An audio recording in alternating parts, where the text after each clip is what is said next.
Dan selepas ini pun kita mempunyai banyak peluang, kerana koperasi ini sebenarnya boleh meminjam berjuta-juta ringgit daripada Kementerian Pembangunan Usahawan untuk menjadikan program kita ini lebih berdaya saing. Itu secara koperasi. Saya cuma ingin betulkan sedikit, tadi saudara pengurusi majlis mengatakan bahawa ini adalah koperasi yang pertama. Saya rasa itu mungkin kurang tepat ataupun tidak begitu betul. Saya pasti ada juga koperasi di peringkat pemuda bahagian di seluruh negara. Cuma mungkin yang dimaksudkan oleh Tuan Pengurusi tadi ialah ini mungkinlah koperasi pertama pemuda yang memberi saham percuma kepada ahli-ahli pemuda. Jadi itu mungkin satu rekod yang ada di Malaysia. Tuan-tuan dan puan yang saya hormati sekalian, kenapa program ini dipanggil mininya? Kenapa tidak Nokuro Tuamu ni? Ini betulkah saya memang Nokuro Tuamu? Jadi kita melihat, oleh kerana di tuaran ini, saya pasti rakyat yang berada dalam tuaran ini majoritinya adalah Bumiputra. Tidak kiralah Bumiputra Islam ataupun bukan Islam. Yang pastinya 60% daripada rakyat di tuaran ini adalah orang-orang Bumiputra. Dan setiap kita ini ada yang antaranya peniaga, ada yang bekerja dengan kerajaan, ada yang bekerja sendirian, ada yang petani, ada nelayan dan sebagainya. Dan kita kadang-kadang lupa, dengan jumlah yang begitu banyak, sebenarnya kita mempunyai satu kuasa. Kuasa yang amat penting untuk menentukan masa depan Bumiputra di daerah tuaran ini. Dan kuasa itu ialah kuasa membeli. Bayangkan kalau, saya tidak tahu, saya tidak berapa ingat berapa penduduk tuaran, tapi kalau saya bandingkan dengan Kota Belud ada lebih kurang 80,000 orang penduduk. Kalaupun ditakdirkan di tuaran ini kurang sedikit, dan mungkin 50,000 daripada keseluruhan penduduk tuaran ini adalah Bumiputra, bayangkan kuasa pembelian itu. Kalau satu hari setiap orang berbelanja RM10, maka 50,000 Bumiputra secara puratanya di tuaran ini berbelanja lebih kurang RM0,5 juta. RM0,5 juta dibeli untuk membeli barangan, perkhidmatan, beli minyak dan sebagainya sehari. Secara puratanya kalau RM10 satu hari. Maknanya kalau dalam satu tahun, satu bulan, kita berbelanja tidak kurang daripada 15 juta duit Bumiputra yang berpusing-pusing di tuaran ini. 15 juta. Kalau saya rasakan setahun, kita berbelanja tidak kurang daripada RM165 juta. Bayangkan jumlah yang begitu besar yang kita belanja setiap tahun untuk menjana ekonomi di daerah tuaran ini. Ini kuasa yang ada dalam tangan kita. Jadi kalau kita kata kuasa, maknanya kuasa itu mesti ada pulangannya.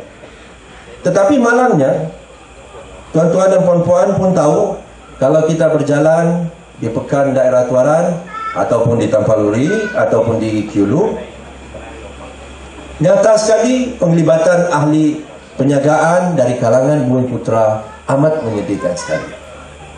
Yang saya tahu, kita sudah buat survei, tidak lebih daripada 15, kalau saya tidak silap, 15 kedai kecil dan besar yang ada di daerah tuaran termasuk di Tampaluri ini yang dikuasai oleh Bumiputra.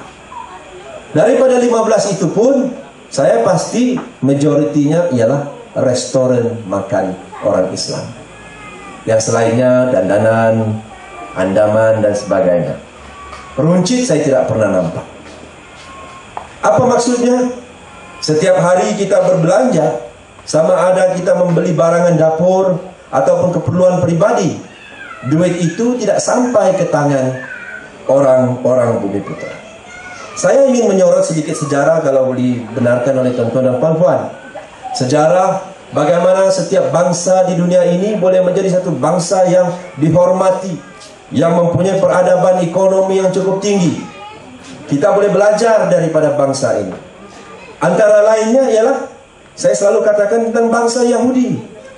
Walaupun bangsa ini mungkin untuk orang Islam satu bangsa yang mungkin tidak mau dibawa berkawan, tetapi dari segi perniagaan tidak ada orang yang boleh menafikan bahawa bangsa Yahudi ini adalah satu bangsa yang cukup kecil di dalam dunia, tetapi menguasai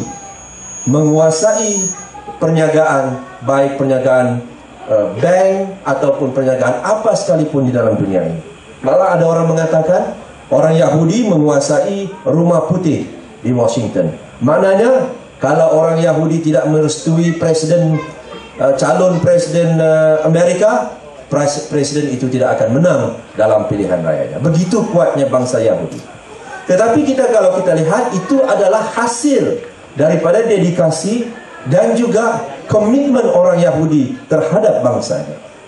Mungkin tuan-tuan tahu, pada zaman Perang Dunia Kedua, apabila orang Yahudi ini dibunuh secara kejam di Jerman, di Rusia dan sebagainya, mereka dibunuh kerana mereka hanya berbangsa Yahudi.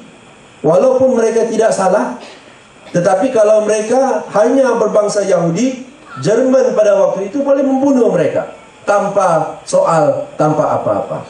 Maknanya orang Yahudi pernah dihina sampai ke satu tahap di mana mereka ini digas, dibunuh secara beramai-ramai dan sebagainya. Maka apabila kumpulan mereka mengecil, mereka berjanji dan bersumpah di atas kubur ibu bapa mereka yang dibunuh itu, bahwa mereka berjanji tidak akan lagi berulang episode menghina bangsa mereka dalam sejarah dunia di masa yang akan datang. Maka itu setiap orang Yahudi yang lahir di dunia ini, perkara pokok yang diberitahu kepada anak itu oleh ibu bapanya ialah never again dalam bahasa orang putihnya, atau dalam bahasa Melayunya, kenapa tidak, ataupun tidak lagi mereka akan meminta bangsa lain ataupun membenarkan bangsa lain menghina bangsa lain. Sebab itu orang Yahudi kalau membeli barangan, walaupun kumpulan mereka kecil, sanggup kalau di Amerika, di kota raya New York atau London, mereka sanggup berjalan 1-2 kilometer daripada rumah hanya sekadar untuk membeli barangan runcit mereka. Walaupun kalau mereka keluar daripada apartmen, di depan di sana ada kedai runcit orang Cina, orang Korea atau orang putih, mereka tidak akan pergi masuk ke kedai itu untuk membeli barangan mereka. Sanggup berjalan 1-2 kilometer untuk membeli roti dan sebagainya, kerana mereka sudah bersumpah, berjanji kepada diri mereka sendiri bahwa setiap 1 ringgit yang ada dalam poket saya ini akan jatuh ke tangan bangsa saya sendiri. Itu yang saya mau tuan-tuan dan puan-puan ingatkan. Dari segi benda lain, Yahudi ini memang sedikit sebanyak musuh kita.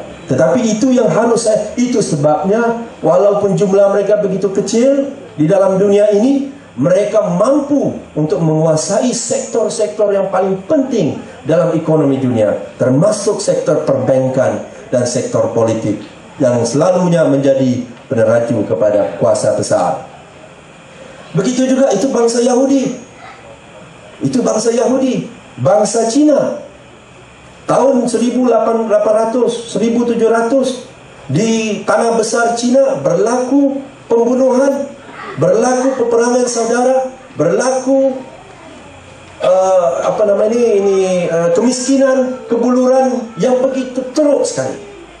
Maka oleh kerana mereka ramai, makanan tidak cukup, mereka sanggup tinggalkan anak, keluarga, ibu bapa mereka berlayar pergi ke serata dunia untuk mencuba nasib.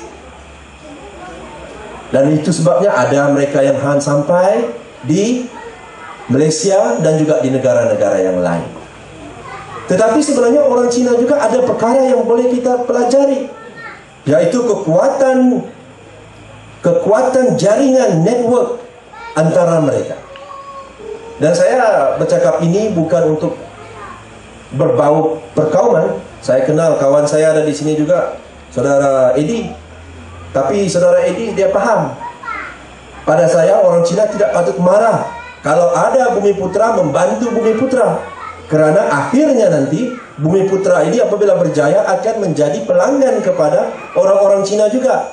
Kalau orang Melayu ataupun orang Bumiputra ini kaya masa akan datang, kuasa membeli mereka lebih, akhirnya duit itu juga akan jatuh ke tangan orang-orang penyaga-penyaga Cina yang akan memberi perkhidmatan kepada orang Bumiputra.